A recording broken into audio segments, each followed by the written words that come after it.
If I was a CFO in the first 100 days, the first thing I would try to understand is the solution architecture that's within the business and understand what decisions have been made and what choices of software and business processes are in place before I made any decisions around changes. There's nothing worse than changing something just for change's sake. You need to fundamentally understand why you're changing it and what the impact is going to be on that change. There might be really good fundamental reasons why there's still things running out of Excel. Doesn't mean that it can't change at a later stage, but fundamentally in the first 100 days, there may be good reasons for that to be left alone. However, there might be things that are outside of the control that do need to change in the first 100 days. So for example, a system that is now legacy and going to be sunset and that has to be changed in the next 2 months, there's no option but to consider a new solution to replace that.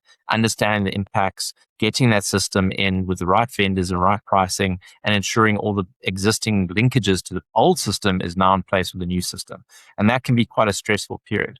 So it really does rely on what CFO, what business they're coming in, but the fundamentals that they need to look at is where is finance playing at the moment? What are the solution architecture and the business architecture that they're operating in, and really understanding that before making any changes in the first 100 days.